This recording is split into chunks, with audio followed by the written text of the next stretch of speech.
A paz do Senhor esteja em nosso coração e em nosso pensamento.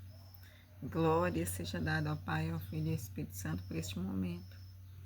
Senhor, eu sou grata a Deus por tudo que o Senhor tem feito por mim, pela minha vida, pela minha casa, pela minha família.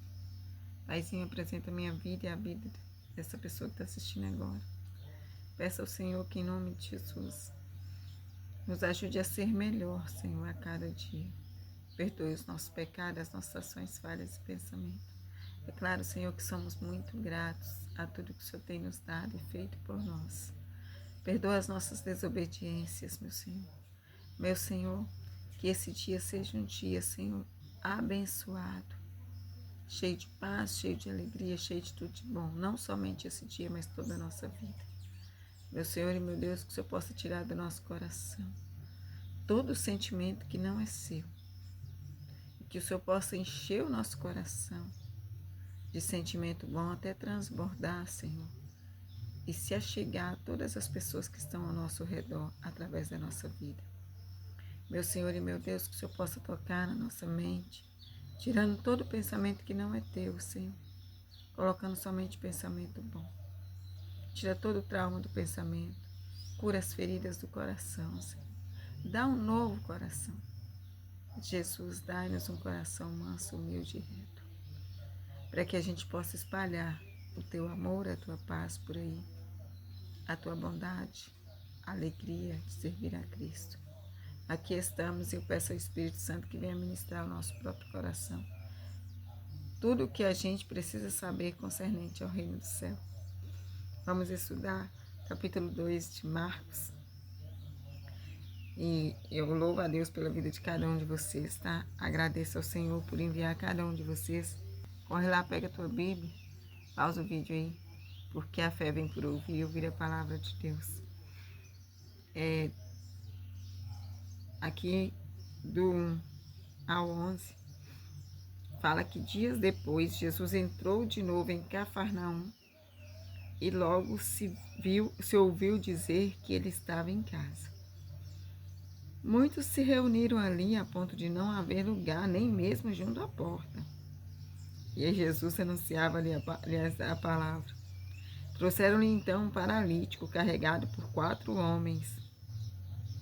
E não podendo estes homens aproximar-se de Jesus por causa da multidão, removeram o telhado no ponto correspondente ao lugar onde Jesus se encontrava. E pela abertura desceram o leito em que o paralítico estava deitado. Quando Jesus viu a fé desses homens, Jesus disse ao paralítico: Filho, os seus pecados estão perdoados. Alguns escribas estavam sentados ali e pensavam em seu coração: como ele se atreve a falar assim? Isto é blasfêmias.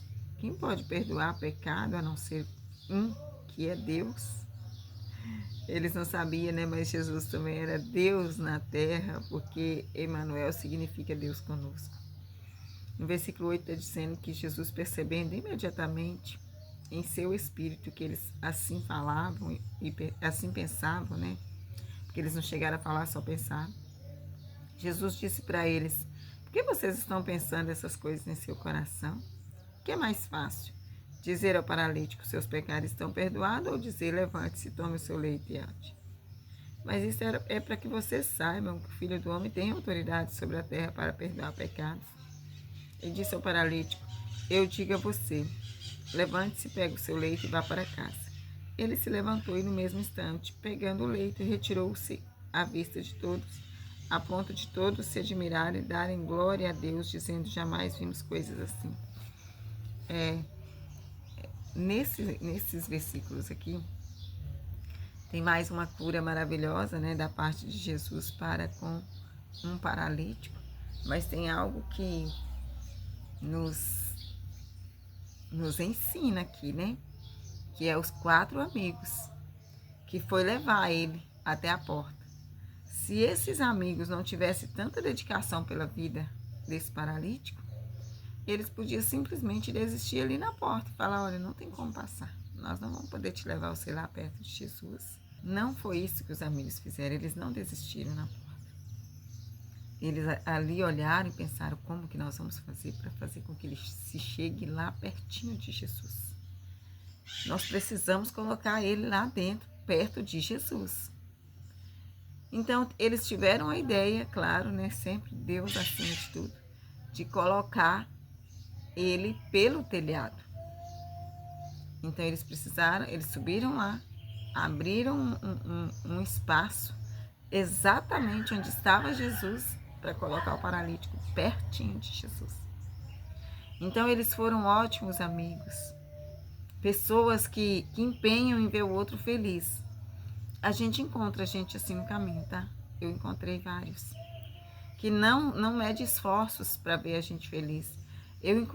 Tem pessoas no meu caminho que eu não posso nem falar sobre algum desejo do meu coração. Eles sentem necessidade imediata de realizar. São pessoas que você sabe que tem desejo de te ver feliz. Tenha na sua vida amigos assim, que faz de tudo para que você se achegue a Jesus, que leva você para a presença de Deus. Esses 4 homens aí levou até Jesus o amigo, e o amigo foi curado e saiu ali de pé, para que todos pudessem ver. Então ele entrou pelo telhado, mas ele saiu pela porta, né? Porque na saída todos abriram espaço para que ele passasse, porque afinal havia acontecido ali um grande milagre. Então, que a gente tenha amigos assim, que leva a gente para perto de Deus, né? Que conduz a gente com palavras de sabedoria, né? Que acima de tudo o nosso amigo seja o Pai, o Filho e o Espírito Santo. Mas como a gente aqui na Terra devemos viver em comunidade, a gente vive em comunhão com pessoas que nos levam para Jesus, né? Aqui no versículo 13 está dizendo: de novo Jesus foi para junto do mar, e toda a multidão vinha ao encontro dele, e ele os ensinava. Quando ia passando, viu Levi, filho de Alfeu, sentado na coletoria, e lhe disse: siga-me. Ele se levantou e o seguiu.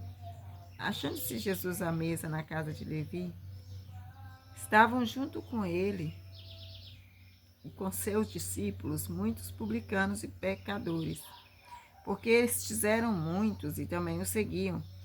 Os escribas dos fariseus, vendo Jesus comer em companhia de pecadores e publicanos, perguntaram aos discípulos dele: por que ele come e bebe com os publicanos e pecadores? Tendo ouvido isso, Jesus lhe respondeu: os sãos não precisam de médico, e sim os doentes. Eu não vim chamar justos, e sim pecadores. Levi ou Mateus. E aí Mateus foi chamado ali. Aqui em Marcos ele está citado como Levi. E ele foi. E aqui mostra que Jesus estava ali comendo com os publicanos e os pecadores. E o que dá o que entender que naquela época não se misturavam. Quem era fariseus, escribas, saduceus, os judeus, né, as pessoas cristãs não se misturavam com publicanos e pecadores. Mas Jesus disse: eu vim para os doentes, porque o são não precisa de médico. Eu vim chamar a pecadores e não justo. Então Jesus está dizendo: eu vim para salvar, para libertar os cativos. Então eu tenho que estar perto deles para salvar eles. E a gente também deve sim procurar ajudar aqueles que não conhecem Jesus. Versículo 18 ao versículo 22 está dizendo que os discípulos de João e os fariseus estavam jejuando. Algumas pessoas foram perguntar a Jesus por que os discípulos de João e os discípulos dos fariseus jejuam, mas os seus discípulos não jejuam. Jesus respondeu: como podem os convidados para o casamento jejuar enquanto o noivo está com eles? Durante o tempo em que o noivo estiver presente, não podem jejuar. No entanto, virão os dias em que o noivo lhe será tirado. Aí, então, naqueles dias, eles vão jejuar. Ninguém costura um remendo de pano novo em roupa velha, porque o remendo novo tira um pedaço da roupa velha, e o buraco fica ainda maior. E ninguém põe vinho novo em odres velhos, porque se fizer isto, o vinho romperá, e os odres se perdem, tanto o vinho como os odres. mas põe-se vinho novo em odres novos. É aqui sobre o jejum. Então, Jesus está dizendo que a gente deve jejuar, né? Porque ele está dizendo aqui que enquanto ele estava aqui com os discípulos, eles não deveriam jejuar, mas agora que ele morreu e ressuscitou, os discípulos devem jejuar. Então, ele fala acerca de jejum, que a gente deve jejuar. E aqui ele fala sobre os odres e sobre as roupas velhas. Não se pode colocar remendo novo em pano velho. E não se pode colocar vinho novo em odre velho. Eu entendo que ele está dizendo aqui que eles estavam acreditando na velha aliança, né, no Antigo Testamento. E Jesus era o Novo Testamento, estava chegando ali para salvar-nos mediante a graça. Mas eles não acreditaram em Jesus. Pelo contrário, acharam que ele estava blasfemando contra Deus, né? Que ele estava ali, mas ele não era o que ele estava dizendo ser. Então eu entendo que para eles era necessário nascer de novo, igual Jesus falou com Nicodemos. Te é necessário nascer de novo, né? Eles precisavam sepultar o velho homem para ter um homem novo. Eles precisavam de novas vestes, né? Roupa nova. Eles precisavam ser odres novos. Eles precisavam ser pessoas com a mente renovada, né? Com o coração também transformado. Porque até aquele presente momento, eles não acreditavam em Jesus, ainda estavam presos à velha aliança e não à nova aliança que é Jesus. No versículo 23 ao 27 está dizendo: aconteceu que num sábado Jesus atravessava as searas e os seus discípulos, ao passar, começaram a colher espigas. Então os fariseus disseram a Jesus: olhe, porque eles estão fazendo o que não é lícito aos sábados. E Jesus respondeu: vocês nunca leram o que Davi fez quando se viu em necessidade e teve fome, ele e os seus companheiros? Como ele entrou na casa de Deus, no templo do sumo sacerdote Abiatar, e comeu os pães da proposição, os quais só ao sacerdote era lícito comer, e ainda deu esses pães aos seus companheiros? E Jesus acrescentou: o sábado foi estabelecido por causa do homem, e não o homem por causa do sábado. Ele fala assim: o Filho do Homem também é Senhor do sábado. Aqui acaba o capítulo 2. Aqui em Gálatas 5, no versículo 4, Paulo está dizendo para a igreja de Gálatas: vocês que procuram justificar-se pela lei estão separados de Cristo. Vocês caíram da graça de Deus. Porque nós, no 5 ele está dizendo, pelo Espírito aguardamos a esperança da justiça que provém da fé. Fé em Cristo Jesus. O que Paulo está dizendo aqui? Vocês estão preocupados em guardar a lei. Ele está falando com relação à circuncisão, tá? Só que o sábado também é guardar o Antigo Testamento. Porque no Novo Testamento Jesus falou que ele é o Senhor do sábado. No começo da minha caminhada cristã, eu li o Velho Testamento e li lá os mandamentos do Senhor. É claro, os mandamentos do Senhor a gente deve guardar. Jesus resumiu eles: ame a Deus sobre todas as coisas e ame ao próximo como a ti mesmo. E amando a Deus sobre todas as coisas e amando ao próximo como a ti mesmo, a gente cumpre todos os mandamentos que estão lá no Antigo Testamento, em Deuteronômio e Êxodo. Só que no caso meu, eu comecei a guardar o sábado. Só que depois que eu li alguma passagem na Bíblia, não sei aonde, que estava dizendo assim: você é capaz de guardar todas as leis? Lá em Levítico está cheio de leis, porque nós somos gentios. Então nós temos a graça de Jesus. Nós somos salvos mediante a graça de Jesus. A nossa esperança é em Cristo. Eu não quero cair da graça, que é estar com Cristo, né? Eu creio em Jesus. Então eu quero estar na graça que é Jesus. Lá em Romanos 14, do 1 ao 12, Paulo está dizendo para os romanos: um crê que pode comer de tudo, no versículo 2. Mas quem é fraco na fé, come legumes. E aí ele está dizendo aqui, quem come de tudo não deve desprezar o que não come. E o que não come não deve julgar o que come de tudo, porque Deus o acolheu. Aí no 4, Paulo está dizendo assim, quem é você para julgar o servo alheio? Para o seu próprio dono, é ele que está de pé ou cai, mas ele vai ficar em pé, porque o Senhor é poderoso para o manter em pé. Ele está falando, dono nosso é Deus. Então você que está aí me ouvindo não pode julgar os filhos de Deus, os servos de Deus. Está dizendo que é Deus que coloca essa pessoa de pé. E ele é poderoso para manter essa pessoa de pé. Então quer dizer que com relação a guardar dias e também comer ou deixar de comer alguma coisa, de acordo com Paulo aqui, todo mundo faz isso para a honra e glória de Deus e Deus acolhe a todos. No 5 está dizendo, alguns pensam que certos dias são mais importantes do que os demais. Mas outros pensam que todos os dias são iguais. Igual, tem pessoas que guardam domingo, tem pessoas que guardam sábado, mas outras pessoas pensam que todos os dias são iguais. E aí ele está dizendo que cada um tem uma opinião bem definida em sua própria mente. Quem pensa que certos dias são mais importantes, faz isso para o Senhor.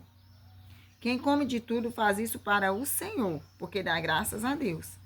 E quem não come de tudo é para o Senhor, que ele não come e dá graças a Deus. Porque nenhum de nós vive para nós mesmos, nem morre para nós mesmos. Porque se nós vivemos, é para o Senhor que vivemos. Se também morremos, é para o Senhor que morremos. Quer pois vivamos ou morramos, somos do Senhor. Que ele está dizendo. Não é isso que importa. Não importa o que a pessoa come, não importa os dias que a pessoa guarda, não importa se guarda dia ou se não guarda dia. Tudo isso que ele faz para o Senhor, é para a glória do Senhor.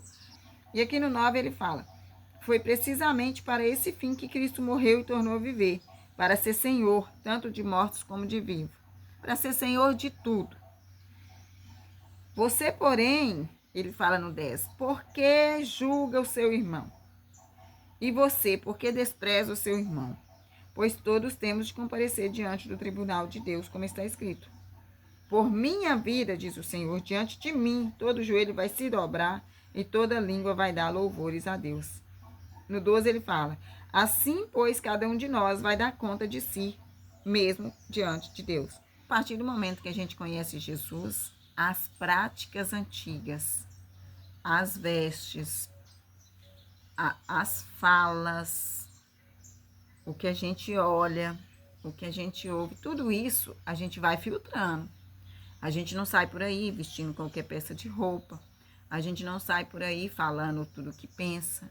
A gente não sai por aí vendo tudo o que quer e nem ouvindo tudo o que quer. A partir do momento que a gente conhece Jesus e entende quem é o nosso Salvador, se aproxima dele, principalmente em leitura da Bíblia, oração e jejum, a gente para de fazer muitas práticas. Então, que a gente não julgue o servo alheio, né? Porque o servo não é nosso, o servo é de Deus. E a gente não deve julgar por nada, nem por vestes, nem por fala, nem por nada. A gente deve corrigir a nós, né?